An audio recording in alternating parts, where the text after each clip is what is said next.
Bonjour mes chers amis. Alors aujourd'hui, nous allons parler du Sacré-Cœur, car nous sommes au mois de juin et toujours la fête du Sacré-Cœur est célébrée en juin, 19 jours après la Pentecôte. Tout commence le jour où Sainte Marguerite Marie Alacoque, née en 1647, décédée en 1690, reçoit des révélations de la part du Christ. Jésus a promis à Sainte Marguerite Marie une pluie de grâce à ceux qui honoreraient son Sacré-Cœur, sans ignorer les exigences spirituelles qui les accompagnent. Alors, à présent, nous allons connaître quelles sont ces grâces. Jésus-Christ a fait des promesses à la bienheureuse Marguerite Marie en faveur des personnes dévouées à son divin cœur. Alors, le nombre de ces promesses est 12.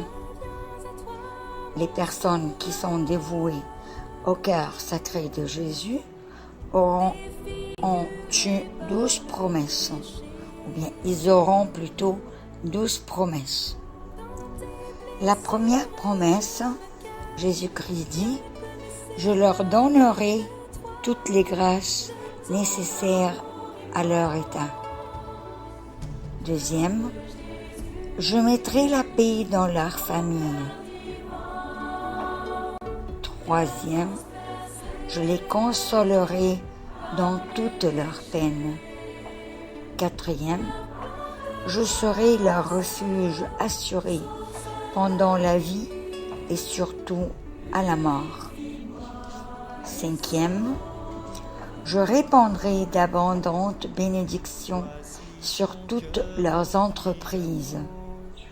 Sixième, les pécheurs trouveront dans mon cœur la source et l'océan infini de la miséricorde.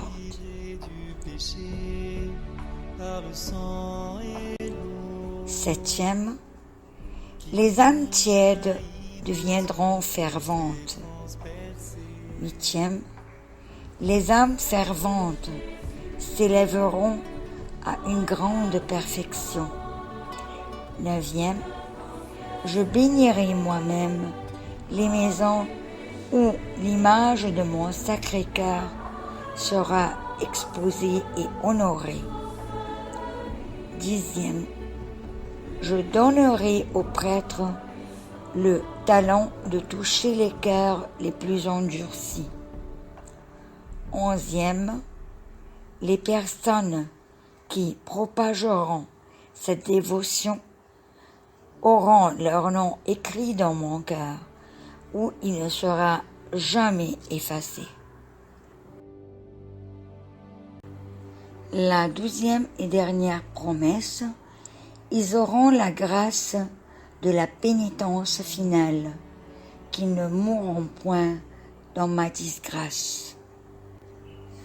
Ces promesses du Sacré-Cœur à Marguerite Marie sont pour la plupart contenues non pas dans les grandes révélations de 1673-1675, mais dans les lettres postérieures à 1685.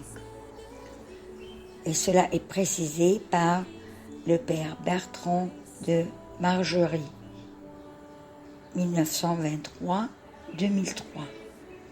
Dans son histoire doctrinale du culte au cœur de Jésus, Mann 1992, alors, selon ce théologien, certaines présentations en ont faussé le caractère en taisant les exigences spirituelles qui les accompagnaient. Alors, honorer le Sacré-Cœur en particulier à travers les images qui le représentent communier les premiers vendredis du mois et pratiquer la prière de l'heure sainte le jeudi soir en communion avec son agonie. Les promesses du Sacré-Cœur, poursuit le Père Bertrand, trouvent leur achèvement en même temps que leur fin dans la grande promesse exposée par Marguerite Marie en 1688 ou 1689 dans une lettre à la mère de Saumaise, sa supérieure. Je te promets, dans l'excès de la miséricorde de mon cœur, que son amour tout-puissant accordera à tous ceux qui communieront les premiers vendredis du mois 9 mois de suite, c'est-à-dire pendant 9 mois, la grâce de la pénitence finale, qu'ils ne mourront point dans ma disgrâce, ni sans recevoir leur sacrement, et que mon divin cœur se rendra à leur asile assuré à cette dernière heure. Cette promesse est à l'origine de la dévotion des 9 premiers vendredis du mois. Elle est essentiellement une promesse de grâce, de persévérance finale accordée à la pratique eucharistique. 9 premiers vendredis du mois de suite, c'est-à-dire pendant 9 mois, chaque premier vendredi. Ce qui est promis, c'est la grâce de mourir en état de grâce, donc la grâce du salut éternel, précise le prêtre.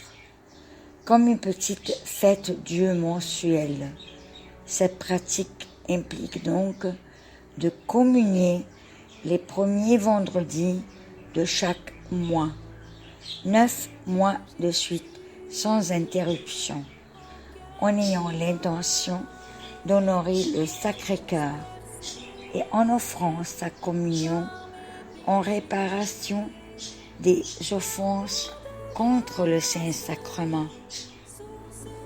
Alors, juste un petit aperçu à propos de l'importance de la dévotion au Sacré-Cœur.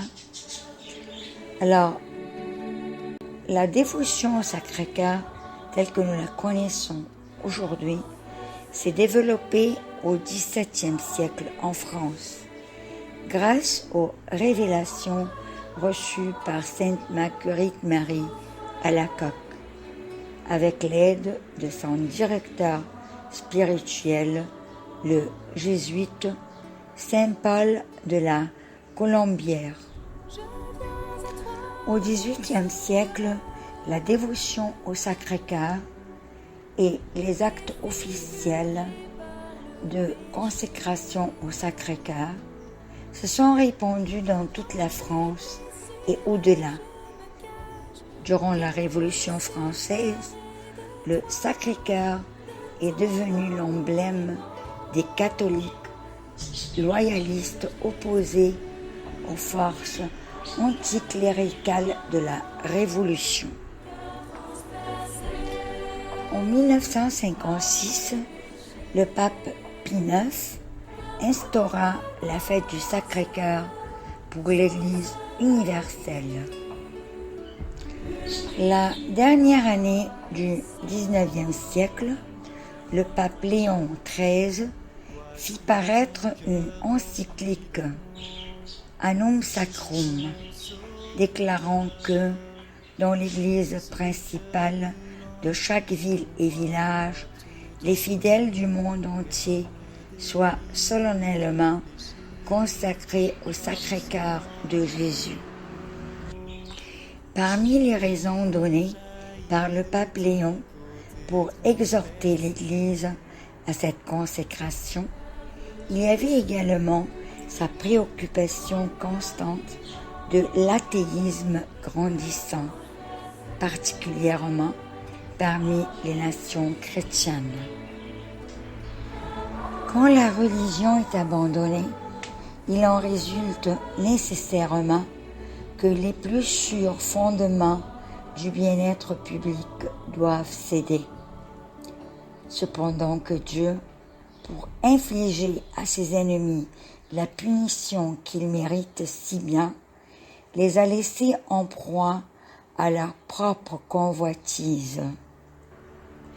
C'est un des grands thèmes, peut-être le plus grand thème, du pontificat de Léon XII. Quand l'homme, dans son orgueil, tente de se libérer de Dieu, il devient à la place esclave de ses passions. Quand l'homme oublie Dieu, il se perd de vue. Presque un siècle plus tard, le pape Jean-Paul II allait récapituler la position de Léon en disant « La liberté qui refuse d'être liée à la vérité tombera dans l'arbitraire et finira par se soumettre aux plus viles passions jusqu'à l'autodestruction. »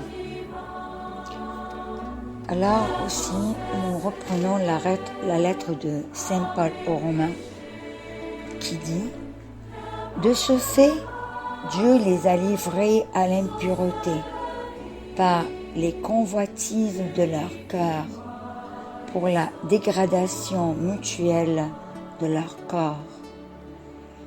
Ils ont échangé la vérité de Dieu contre un mensonge et adorent la créature plutôt que le Créateur, qui est béni pour toujours. »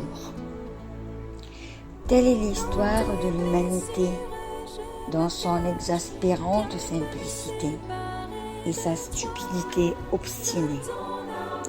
Tentés dans notre orgueil d'être comme des dieux, nous nous rebellons contre Dieu qui nous a créés pour être comme lui.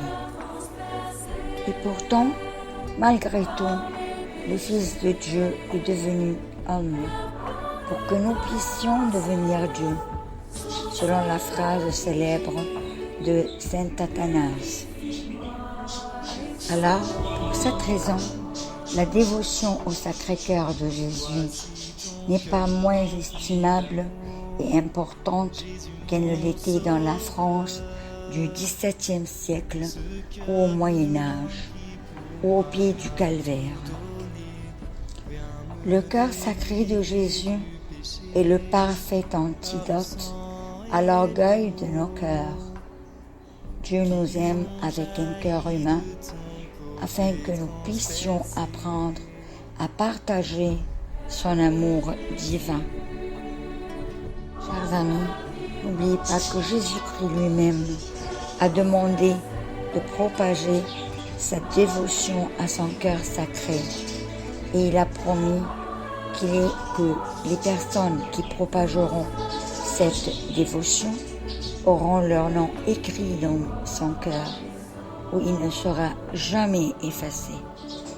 Et n'oubliez pas qu'il faut assister pour avoir ces grâces-là à 9 messes consécutives chaque premier vendredi du mois.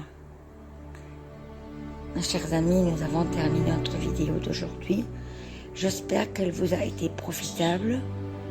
Merci et à la prochaine. Merci et à la prochaine.